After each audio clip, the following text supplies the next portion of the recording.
There are some times where you see a candidate that is like, oh, this candidate would be so perfect. Why are they not responding? Odds are they're getting a gazillion messages. And so this is where you have to stand out and take a second or third look at their profile and really figure out, okay, how can I personalize this? How can I reach out to this particular person and get their interest? Initiating becoming a hiring machine sequence in 3, 2, 1.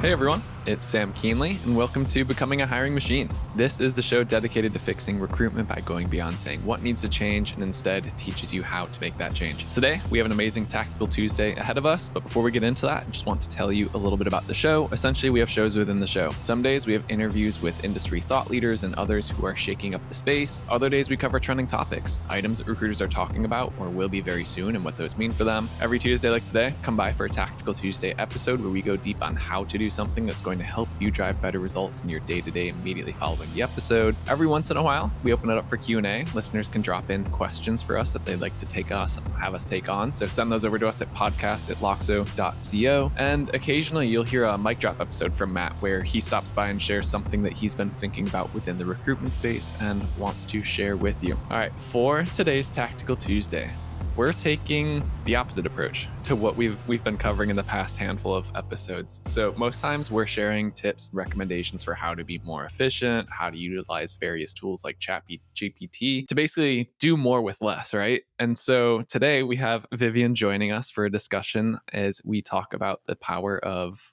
one-to-one outreach, how it's obviously different from automated outreach, and how you could start thinking about writing these today.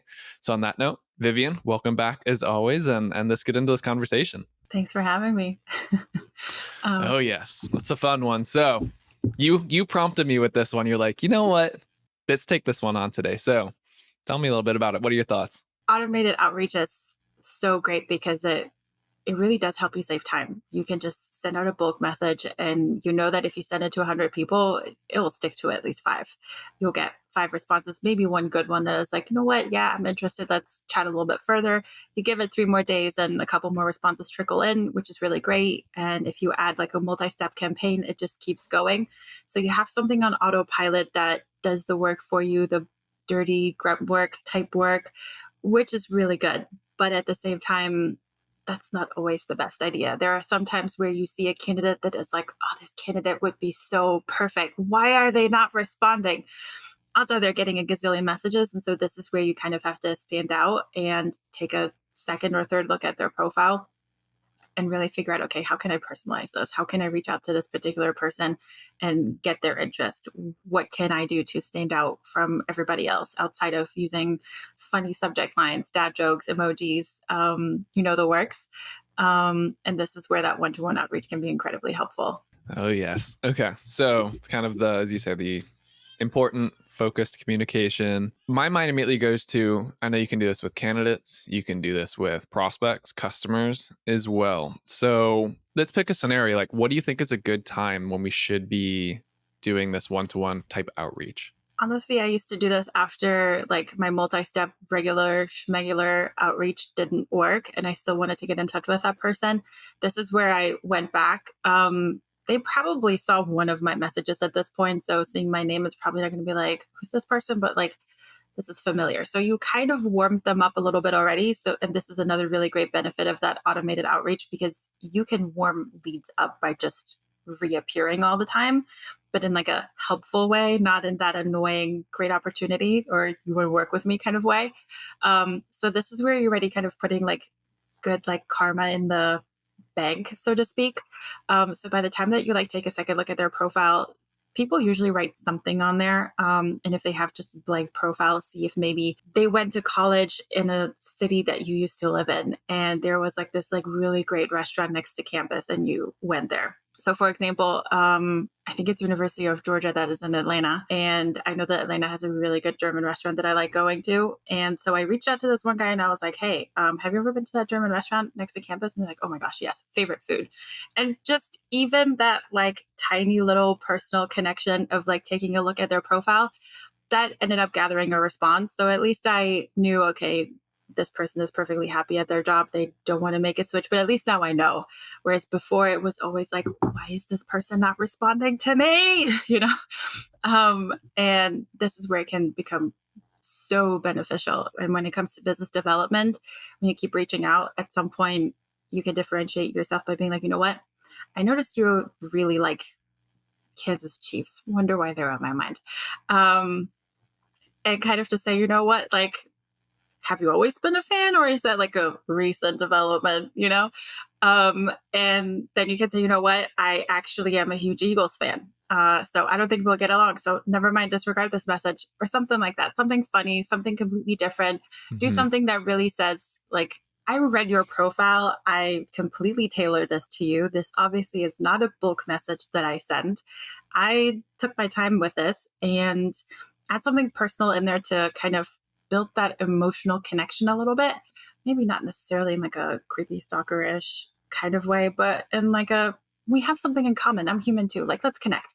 And this can make a huge difference. At least you'll get a response and can start a conversation. And it might be a little bit different than let's get down to business, but maybe you start off the conversation by being like, well, let's chat about that game. Let's talk about what's going on with the Kansas Chiefs these days. Yeah, I don't want to get into what's going on with the Kansas Chiefs these days. I see enough of it when I walk by my wife watching the Today Show every morning. I don't need to hear any more about that. So what I really like about this is you say one, it's like, yes, they're reading it. They see the note, they're responding. And what it also helps them do is like, it turns you from being just another recruiter, another entity trying to get their business to, it's like, Vivien's a human. Oh my God, this is a person on the other end. Like, I do want to reply. I do want to have a conversation, because usually it's not that way. And why it's so much more effective is because I'll take the blame for this, because I'm a marketer. We have trained people to expect bad, automated, bulk messaging all of the time. And so the bar is so low because it's always just this super dry, hope this finds you well, come get a demo with us. And it's like, no, I don't want to go through the 100 more in my inbox. I just want to delete them all. So when you see a message that comes through that is like, hey, saw that you're a Kansas City Chiefs fan. Like, I watched the game last Sunday. What'd you think? Or I'm going to be in town, check out this restaurant. It definitely, keeps you top of mind. It makes them want to reply. So I really like that you called out that approach. So my next question and thought is, I have a point of view on this. I'm curious. There's different mediums or ways that you can go about doing one-to-one outreach. So email is obviously one, but what do you think about handwritten notes, or like, are there any other ways that you go about this that kind of show like, hey, I'm going above and beyond to have a conversation with you, not many? Obviously start with like the simple ones that are a little bit more non-personal, like LinkedIn message, email. Texting, that might be a really weird one when you know oddly specific things about this person and you're sharing something personal too, and it's like, might want to wait on that one. Number? This might be better, say, for an actual phone call once you're on the phone with them. If you have like their work address, handwritten note, why not? It's different whether they get it, whether they reply. That's a different story. But we hear so many stories about somebody printed their resume on a cake and sent it to Nike headquarters and got an interview that way. Try it. What's the worst case scenario, realistically speaking? As long as you're keeping it professional, you're not like super creepy and like sending it to their personal home address, and you're keeping it kind of like professional, make sure that you're not like over the top stalkerish, then there's really nothing bad that can happen except for they just keep ignoring you like they always have. And at least you've went above and beyond and tried everything. That'd be really hard to parse that resume into their ATS, pulling that off a cake. They'd have to manually do that one. I feel for them. You have to do that in Workday anyways.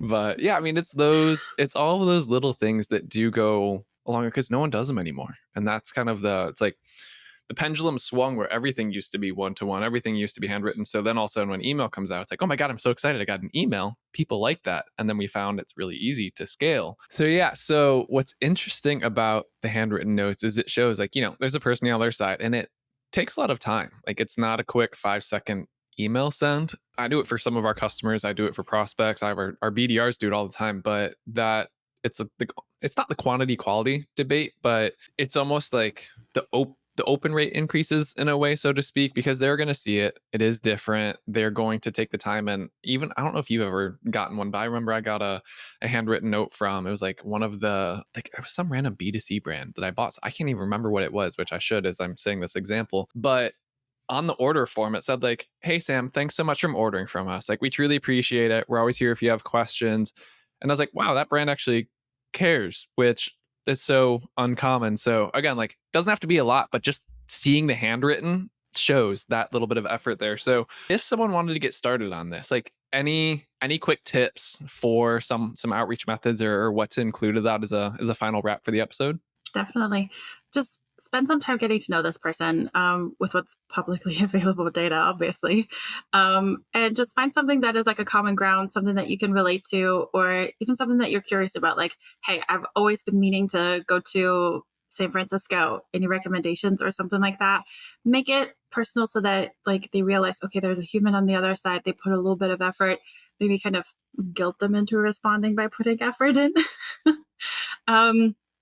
And just start a conversation, have fun. I mean, at the end of the day, we're all just humans trying to figure out different ways to connect with each other again after all of a sudden we blew up with so many different ways. And then marketing took a little bit over and ruined it a little bit. And now we're kind of circling back around and making it a little bit more personal. Now we have AI doing it for us, and it sounds so human and convincing.